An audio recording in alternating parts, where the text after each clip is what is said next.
belajar lagi, belajar kimia bersama Guru Nih. Nah anak-anak, hari ini kita akan belajar tentang hidrokarbon. Materi ini akan kalian dapatkan di kimia kelas 11. Adapun tujuan pembelajaran kita, yang pertama menjelaskan kekhasan atom karbon, dan yang kedua memberi nama senyawa alkana, alkena, dan alkuna sesuai aturan IUPAC. Nah anak-anak, selanjutnya coba kalian perhatikan 4 gambar berikut. Ada gambar tabung gas LPG, karet gelang, kemudian botol plastik, dan juga bensin. Kira-kira apa hubungan keempat gambar ini dengan materi hidrokarbon yang akan kita pelajari? Ya, jadi baik itu gas LPG, karet gelang, botol plastik maupun bensin adalah contoh-contoh senyawa hidrokarbon yang ada dalam kehidupan sehari-hari. Selain itu kita juga bisa tahu senyawa hidrokarbon itu ada pada buah dan sayuran. Contohnya nih misalnya beta karoten yang ada dalam wortel. Nah karoten itu sendiri adalah senyawa hidrokarbon. Begitu juga dengan likopen yang ada pada buah tomat yang membuat dia menjadi merah.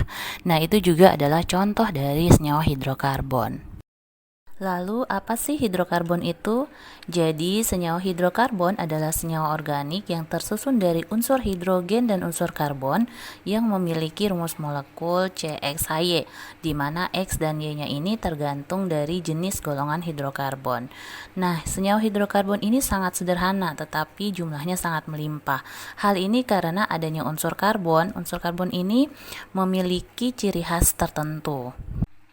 Nah, lalu apa ciri khas atau kekhasan dari atom karbon itu sendiri? Jadi, yang pertama, atom karbon itu memiliki 4 elektron valensi. Kita bisa lihat bahwa atom karbon itu memiliki nomor atom 6, sehingga kalau kita buat konfigurasinya, untuk kulit pertama itu berisi 2 elektron, dan kulit kedua berisi 4 elektron. 4 elektron terluarnya ini yang disebut sebagai elektron valensi, dan bisa digunakan oleh atom C ini sendiri untuk melakukan ikatan dengan atom lainnya. Ciri khas yang kedua yaitu memiliki ukuran yang relatif kecil. Nah, ini bisa kita lihat dari jari-jari dari intinya sampai kulit terluarnya. Kita bisa bandingkan dengan unsur-unsur lainnya yang memiliki kulit lebih dari 2. Jadi akibat inilah yang membuat atom C ini memiliki ukuran yang relatif kecil. Selanjutnya yang ketiga, dia dapat membentuk 4 ikatan kovalen. Nah, 4 ikatan kovalen ini bisa kita lihat di gambar. Contohnya dia bisa melakukan ikatan kovalen dengan unsur hidrogen. Kekhasan atau ciri khasnya yang keempat yaitu dapat membentuk rantai ikatan kovalen yang panjang.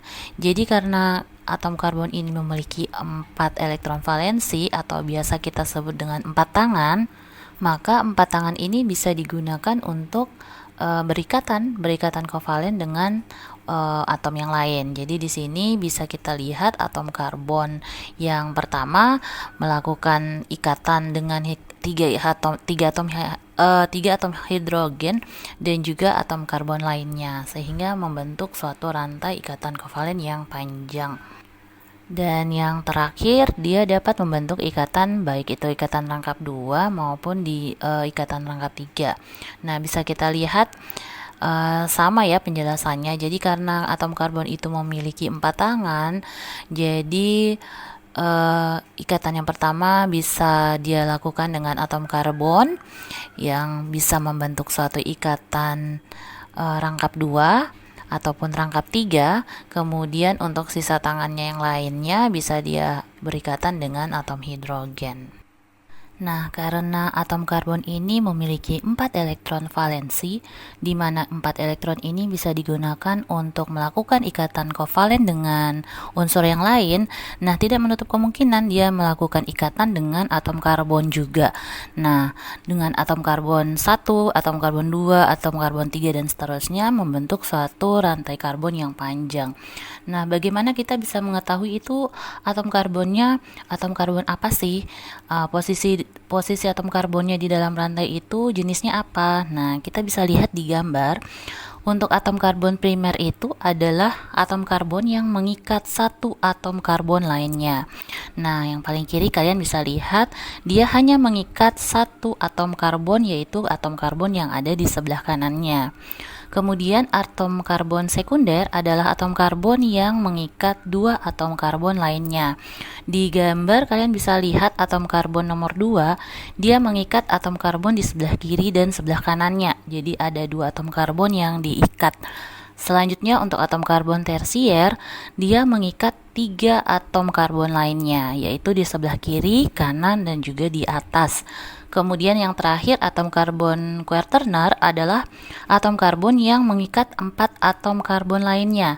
Jadi kalian bisa lihat untuk atom karbon paling kanan, dia mengikat 4 atom karbon lainnya, yaitu sebelah kiri CH2, sebelah kanan CH3, yang di bawah CH3, dan yang di atasnya adalah CH2. Nah, selanjutnya kita masuk ke penggolongan senyawa hidrokarbon. Jadi, senyawa hidrokarbon ini terbagi menjadi dua kelompok besar, yaitu senyawa hidrokarbon alifatik dan senyawa hidrokarbon siklik. Nah, khusus untuk pembelajaran kita kali ini, kita akan belajar tentang senyawa hidrokarbon alifatik. Nah, di mana senyawa hidrokarbon alifatik ini terbagi menjadi tiga, yaitu alkana, alkena, dan alkuna. Alkana adalah hidrokarbon alifatik jenuh dengan rantai tunggal. Alkena adalah hidrokarbon alifatik tak jenuh dengan ikatan rangkap 2. Dan alkuna adalah hidrokarbon alifatik tak jenuh dengan ikatan rangkap 3. Nah, baik, selanjutnya ada tata nama senyawa hidrokarbon. Jadi karena tadi kita sudah tahu kalau ada yang namanya alkana, alkena, dan alkuna, jadi bagaimana cara memberikan namanya? Nah, jadi untuk alkana, alkena, dan alkuna ini memiliki rumus molekul yang berbeda ya. Untuk alkana itu rumus molekulnya adalah CnH2n ditambah 2, untuk alkena CnH2n, dan untuk alkuna CnH2n dikurang 2. Nah, untuk rumus molekulnya bisa dilihat di situ, itu semuanya tergantung dari jumlah atomnya. Jadi jumlah atom karbonnya itu yang mempengaruhi rumus molekulnya. Nah, kita contohkan di situ kalau untuk jumlah atom karbonnya 1, maka untuk alkana itu berarti jadi rumus molekulnya CH4. Kenapa? Karena kita tinggal mengganti saja N-nya dengan 1. Jadi kalau N-nya 1 berarti hanya 2 dikali 1 ditambah 2 sehingga jadinya CH4. Nah, kalau untuk alkena, untuk atom karbonnya dengan jumlah 1 itu jadinya kalau dimasukkan ke rumus molekul CnH2n itu tidak ada, sama dengan alkuna. Kenapa? Karena untuk alkena dengan alkuna itu memiliki ikatan rangkap. Kalau alkena ikatan rangkap 2, kalau untuk alkuna ikatan rangkap 3. Nah, ikatan rangkap ini hanya terjadi antara atom karbon, tidak terjadi antara atom karbon dengan atom hidrogen. Untuk selanjutnya dengan jumlah atom karbonnya 2, 3, 4, dan seterusnya, itu tinggal menyesuaikan saja dari rumus molekulnya. Nah, kemudian untuk penamaannya, untuk atom karbon yang berjumlah 1 itu namanya metana, kemudian kalau untuk atom karbon yang berjumlah 2 namanya etana, untuk atom karbon yang berjumlah 3 namanya propana, dan seterusnya itu bisa dilihat di dalam tabel. Nah, kemudian untuk alkena dengan alkuna penamaannya sama, yang membedakan hanya untuk akhirannya saja. Jadi kalau di alkana itu di akhirannya ada ana-ananya, kalau di alkena itu diubah menjadi ena, kalau di alkuna itu diubah menjadi una. Nah, kemudian ada yang paling ujung itu namanya adalah gugus alkil. Nah, alkil ini biasanya ada dalam percabangan ya. Jadi kalau misalnya ada rantai senyawa hidrokarbon, kemudian ada cabangnya. Nah, cabangnya ini yang disebut sebagai gugus alkil. Nah, alkil ini adalah alkana yang kehilangan satu atom H. Jadi bisa dilihat di situ jumlah atom karbonnya sama dengan alkana, alkena dengan alkuna, tetapi jumlah hidrogennya berbeda. Kalau alkil ini lebih cenderung ke alkana, tetapi kehilangan satu atom hidrogennya.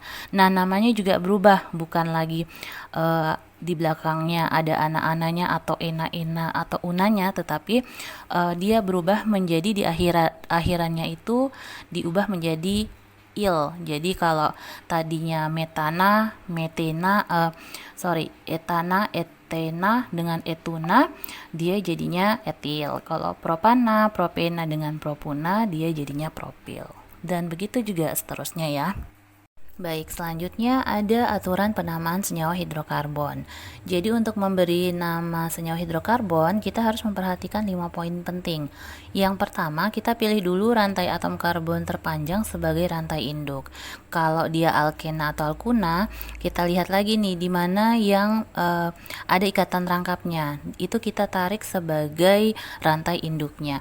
Kemudian untuk poin yang kedua, cabang dari rantai utama diberi nama dengan mengganti akhiran ana pada alkana menjadi il.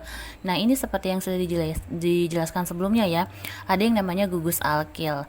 Jadi kalau misalnya suatu rantai hidrokarbon dia mengikat ada satu cabangnya, misalnya cabangnya itu CH3, nah berarti itu namanya metil.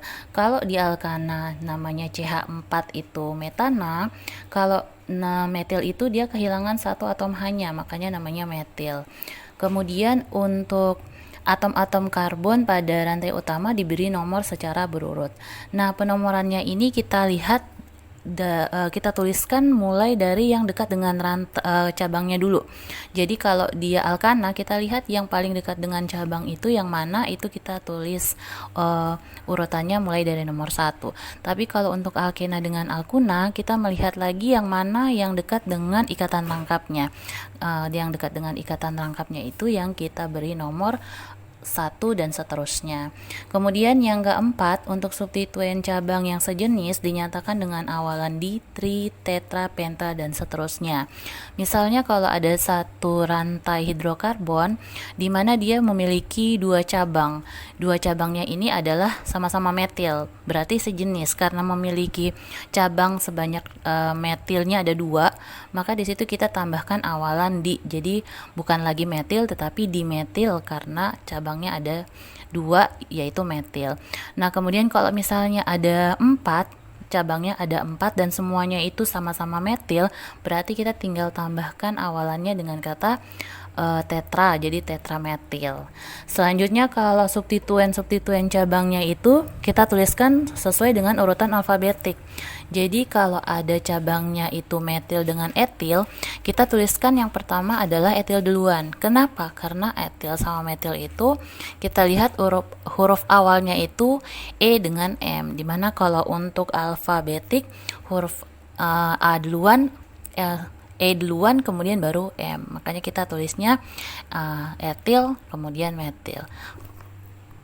Baik, untuk lebih memahami tentang aturan penamaan senyawa hidrokarbon, coba kalian perhatikan contoh soal berikut. Jadi kita mulai dengan nomor 1.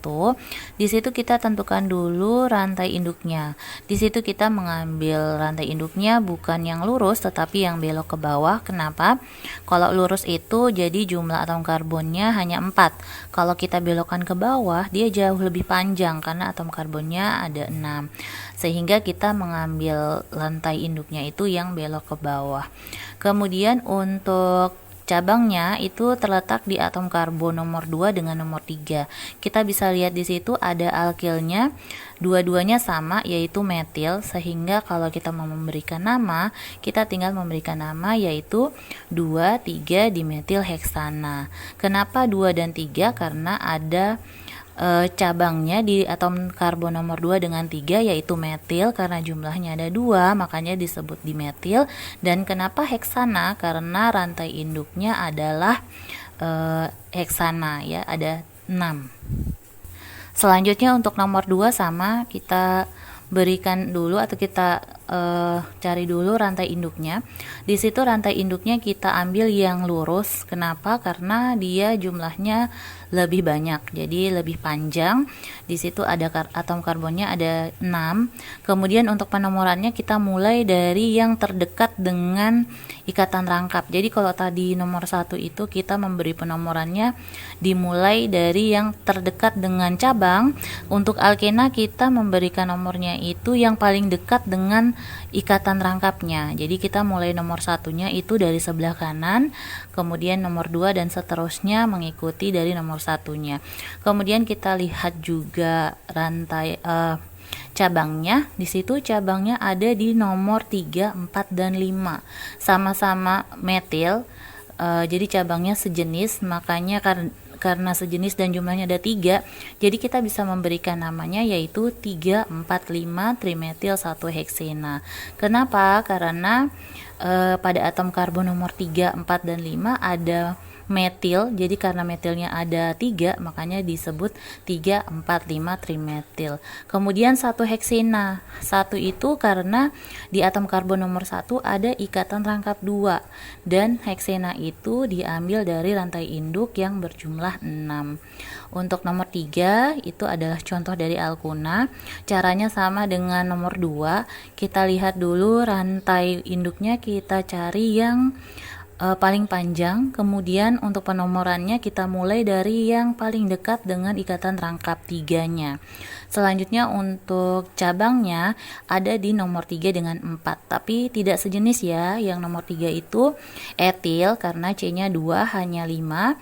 Kemudian kalau yang nomor 4 itu metil, sehingga untuk penulisannya kita bisa memberi nama 3 etil 4 metil 1 pentuna. 3 etil karena pada atom karbon nomor 3 ada cabang yang namanya etil. 4 metil karena pada atom karbon nomor 4 ada cabang yang namanya metil, dan 1 pentuna karena di atom karbon nomor 1 ada ikatan rangkap 3. Untuk pentunanya itu dari rantai induknya yang berjumlah 5. Jadi 3 etil, 4 metil, 1 pentuna. Nah, untuk etil dengan metilnya sendiri, kenapa etil duluan ditulis kemudian metil? Karena itu sesuai dengan aturan alfabetik ya. Untuk etil itu dimulai dengan huruf E, metil dimulai dengan huruf M, sehingga sesuai dengan alfabetik itu E duluan baru M kemudian. Jadi kita tulisnya 3 etil, 4 metil, 1 pentuna. Nah, baik anak-anakku, kita sudah selesai membahas tentang senyawa hidrokarbon. Kita sudah mencoba untuk menyelesaikan contoh soalnya juga. Selanjutnya, kalian bisa mencoba latihan berikut. Kalian kerjakan di rumah, kemudian bisa menjawabnya di kolom komentar. Semoga apa yang disampaikan hari ini bermanfaat. Sampai di sini dulu. Wassalamualaikum warahmatullahi wabarakatuh.